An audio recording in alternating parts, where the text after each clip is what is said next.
आशा रानी जी, हमारे प्रभारी नारायण सिंह जी, सह प्रभारी मनीष खजूरिया जी,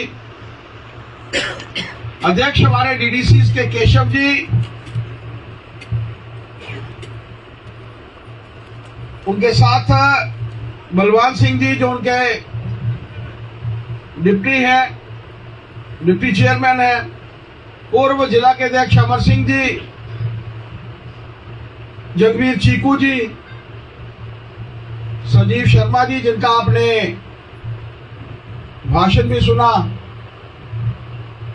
जयराम जी पार्टी के हमारे सीनियर लीडर, अरुण जी,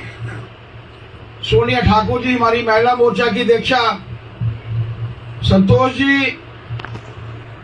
हमारे इंद्रजीत जी जो हमारे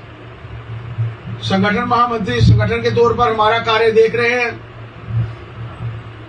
हमारे सभी डीडीसी, मैं नाम लेना चाहूंगा, लगभग 9 डीडीसी हमारे यहां पर आए हैं केशव जी बलवान जी के साथ, सुरेश जी, सुभाष भगत जी, करतार चंद जी, रमेश लाल जी, अनीता जी, शिल्पा दुबे जी, सुदर्शन सिंह जी और सभी हमारे 12 के 12 मंडलों के अध्यक्ष, इस कार्यक्रम में उपस्थित सभी हमारे पुराने कार्यकर्ता जिनके साथ मुझे काम करने का मौका मिला है, मातृशक्ति प्यारे दोस्तों, साथियों, ये बिल्कुल सही कहा गया कि पार्टी में कोई कार्य छोटा बड़ा नहीं होता।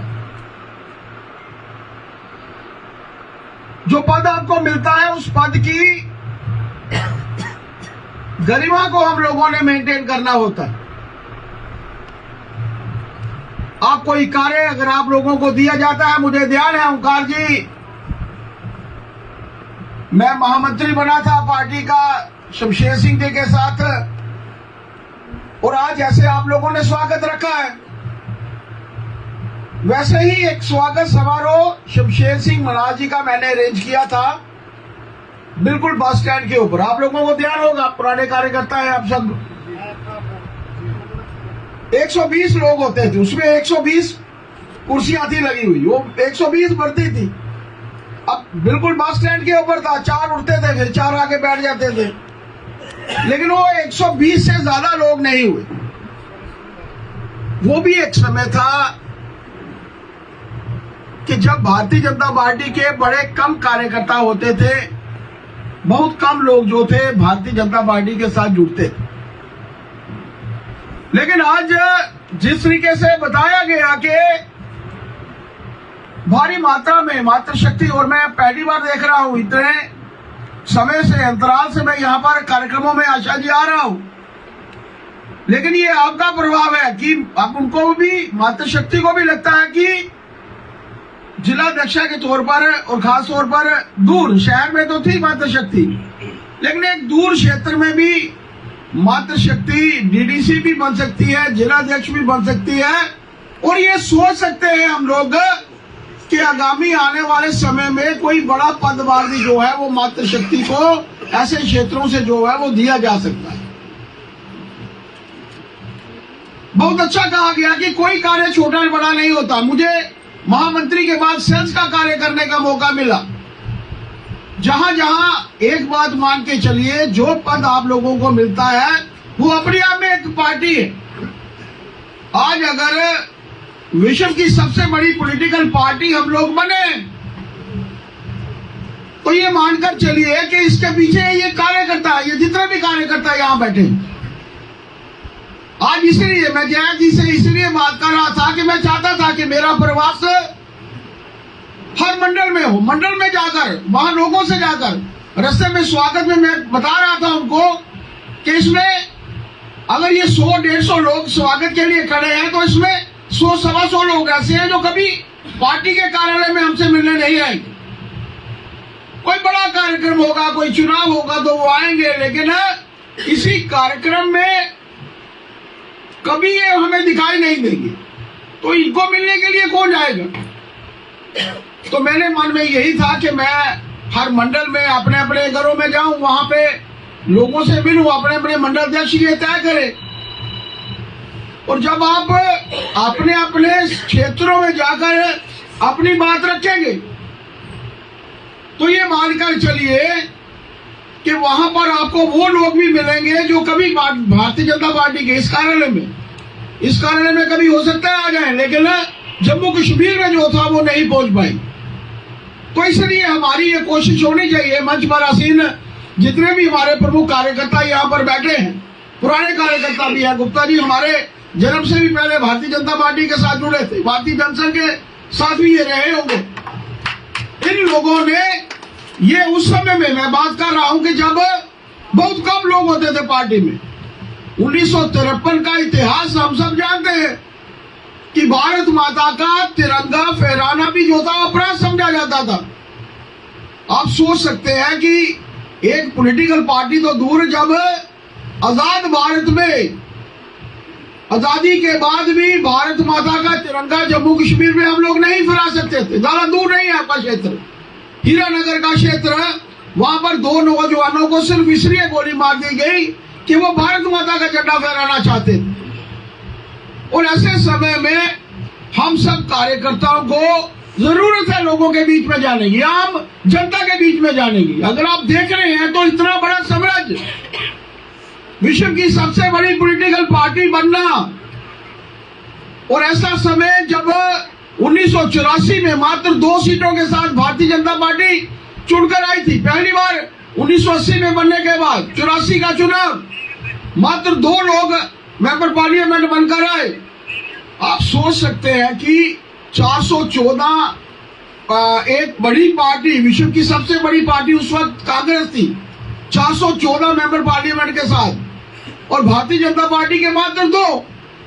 और आज विश्व की सबसे बड़ी पॉलिटिकल पार्टी तीसरी बार सत्ता में।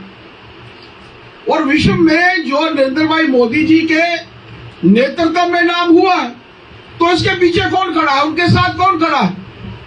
वो मूल मंत्र तो है कि सबका साथ, सबका विकास, सबका विश्वास और सबका प्रयास। लेकिन अगर कोई उनके साथ खड़ा है तो ये हमारा कार्यकर्ता खड़ा है। इसके लिए मैं आप सबको जो है वो बधाई देना चाहता हूं। और मैं ये तवक्को रखता हूं, मैं ज्यादा नहीं बोलना चाहूंगा क्योंकि 10 बजे से लेकर आप सब इंतजार कर रहे हैं, लेकिन मेरी सभी कार्यकर्ताओं से यही प्रार्थना है कि एट द डोर स्टेप, और जितने भी हमारे चुने हुए रिप्रेजेंटेटिव हैं, मैं देख रहा हूं पीछे अवतार जी भी अब आगे हैं, अवतार जी भी बैठे हैं, ये जितने भी हमारे चुने हुए रिप्रेजेंटेटिव हैं, इन लोगों को ये नहीं वेट करना कि मेरे पास आइए, मेरे घर में आइए। ये ठीक है, जिसको तकलीफ होगी वो आपके घर भी आएगा, लेकिन आप लोगों ने जो सोचना है वो यही है कि आप लोगों को लोगों के डोर स्टेप के ऊपर पहुंचना है। प्रधानमंत्री जी ने कहा क्या आह्वान है? अब सोचिए, चाणक्य ने उस वक्त ये मूल मंत्र दिया था, सबका साथ, सबका विकास, सबका विश्वास और सबका प्रयास। कभी प्रधानमंत्री जी ने ये सोचा कि मैं ये स्कीम दे रहा हूं तो ये उन लोगों के लिए नहीं है जो किसी एक अलग समुदाय से वाबस्ता है? क्या उन्होंने कहा किसी को कि मेरी स्कीम जो है ये एप्लीकेबल नहीं है सिख समाज को, मेरी ये स्कीम जो है वो मुस्लिम समाज को एप्लीकेबल नहीं है, मेरी ये स्कीम जो है वो हिंदू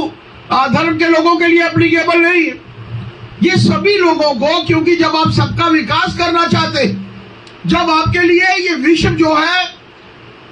एक ऐसा, खासतौर पर दीनदयाल उपाध्याय जी का वो मूल मंत्र था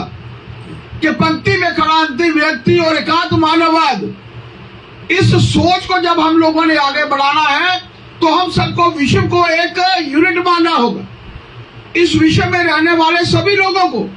और ये भारतीय जनता पार्टी का कार्यकर्ता ही जो है वो सोच सकता है। इसलिए मेरी आप सबसे प्रार्थना है कि एक कार्यकर्ता के नाते, क्योंकि मुझे चाहिए आप में से ही कार्यकर्ता जो है आगामी आने वाले समय में, कोई ज्यादा दूर नहीं है लोकल बॉडीज के चुनाव, ज्यादा दूर नहीं है हमारे पंचायतों के चुनाव, ज्यादा दूर नहीं है अभी हमारे डीडीसी के चुनाव, अभी हम लोगों ने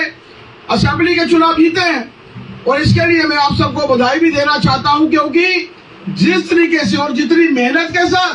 कभी एक ऐसा वातावरण भी लगता था कि हम लोग शायद ये सीट में पिछड़ रहे हैं, दूसरी सीट में पिछड़ रहे हैं, वहां की फीडबैक भी हम लोगों को आती थी, लेकिन जितनी मेहनत उस वक्त मैं देखता था, जितना प्रयास आप लोगों का मैं देखता था कि भारतीय जनता पार्टी ने तीनों के तीनों सांबा डिस्ट्रिक्ट में हमारी तीनों की तीनों सीटें जीतकर जो था वो एक इतिहास जो है वो मित्रों बनाया है। इसके लिए भी मैं आप सबको बधाई देना चाहता हूं। और तवक्को रखता हूं कि जिस तरीके का एक वातावरण आज पूरे देश भर में बना है, आज हमारा भारत आर्थिक दृष्टि से अगर हम लोग बात करें तो विश्व की सबसे बड़ी अर्थव्यवस्थाओं में से 5वें स्थान पर है। एक समय वो भी था 1000 ईस्वी के समय की अगर हम लोग बात करते हैं तो समय वो भी था कि जब भारत और चाइना संकलित थे। पूरे विश्व की 28 से 30% जीडीपी जो थी ये दोनों देश रिप्रेजेंट करते थे, लगभग 60% जीडीपी। लेकिन आज हमारे आगे चाइना क्यों निकला? कारण ये है कि समय समय पर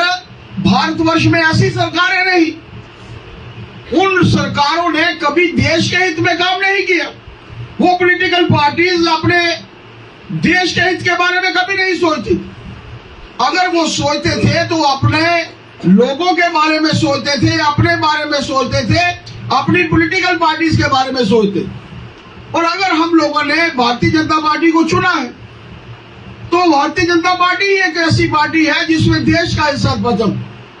कारण आप लोगों को मैं इसलिए बता रहा हूं कि आप सबके ध्यान में रहना चाहिए कि मात्र हम लोग किसी एक पॉलिटिकल पार्टी जिसका लक्ष्य सिर्फ जीतना है उसके साथ नहीं जुड़े। हम लोगों को इस देश के हित में काम करना है, इस समाज के हित में काम करना है। मेरे लिए मेरा हित नहीं है आगे, मेरे लिए मेरे देश का हित जो है वो आगे है। अगर हमें उन देशों के साथ संकलित पहुंचना है, अगर हम चाहते हैं कि हम लोग तीसरी बड़ी अर्थव्यवस्था बने, या 2047 में जब भारत अपनी आजादी के 100 वर्ष पूर्ण करेगा, तो ऐसे समय में अगर हम लोग चाहते हैं कि हम लोग विकसित देशों की श्रेणी में सबसे आगे हो, तो ऐसे समय में मित्रों हम सबको प्रयास करना पड़ेगा। इस देश के हित में काम करने वाली पॉलिटिकल पार्टी जिसका हम लोग सब हिस्सा है, उसकी तरफ काम करना पड़ेगा, इस सोच के साथ कि मेरे लिए मेरे समाज का हित जो है वो बिल्कुल मेरे देश के हित के बाद है, उसके बाद मेरी पॉलिटिकल पार्टी का हित है, और उसके बाद मैं स्वयं खड़ा हूं। जब इस सोच के साथ हम सब आगे चलेंगे तो मेरा मानना है कि एक बहुत अच्छा प्रयास होगा। मैं आशा जी को बहुत बहुत साधुवाद देना चाहता हूँ, उनकी टीम को भी साधुवाद देना चाहता हूँ। हो सकता है उसमें से पुराने कार्यकर्ताओं में से कुछ कार्यकर्ता उनकी नई टीम में जुड़े, हो सकता है पुराने कार्यकर्ता उसमें से कुछ नई टीम में ना जुड़े, कुछ जुड़ेंगे कुछ नहीं जुड़ेंगे। लेकिन जो नहीं जुड़ेंगे उन्हें कोई हतोत्साहित नहीं होना है, उन्हें ये नहीं कहना कि मैं रह गया, मैं पीछे हट गया। बहुत से कार्य पार्टी के पास होते हैं, जैसे संजीव जी बता रहे थे कि मुझे जब एक महामंत्री होने के बाद सभी सेल्स का कार्य जो था वो मिला था, तो मैंने उसमें भी कार्य को बढ़ावा दिया और कार्य किया। जो कार्य मुझे मिलता था मैंने अंत तक मेहनत से बगैर थके हुए मैंने वो कार्य जो था वो किया था। और आज पार्टी ने मुझे मौका दिया है कि मैं दूसरी बार पार्टी का अध्यक्ष बनने के बाद आप लोगों के बीच में आया हूं। कार्यकर्ताओं के इस अच्छे भव्य सम्मेलन में मैं अध्यक्षा जी और उनकी पूरी टीम, प्रभारी सह प्रभारी जी और सभी हमारे जितने भी मंडलों के अध्यक्ष, जितने भी हमारे डीडीसी यहाँ पर आए हैं, हमारी मातृशक्ति, हमारी महिला मोर्चा की अध्यक्षा, हमारी युवा मोर्चा की अध्यक्षा, इन सबको साधुवाद देना चाहता हूं कि बड़े आपके अच्छे प्रयासों से पार्टी के सभी कार्यकर्ताओं के साथ मुझे रूबरू होने का मौका मिला है, उनसे बातचीत करने का मौका मिला है। मैं चाहूंगा कि आगामी आने वाले समय में जो भी चुनाव हम लोगों के सामने है, चाहे वो लोकल बॉडीज के हों, चाहे वो पंचायतों के हों, चाहे वो बीडीसीज के हों, चाहे वो डीडीसीज के हों, इसके लिए हमारी पार्टी जो है वो प्रयास करती रहेगी। ज्यादा समय न लेता हुआ आप सबको पुनः साधुवाद देता हुआ जय भारत, जय हिंद।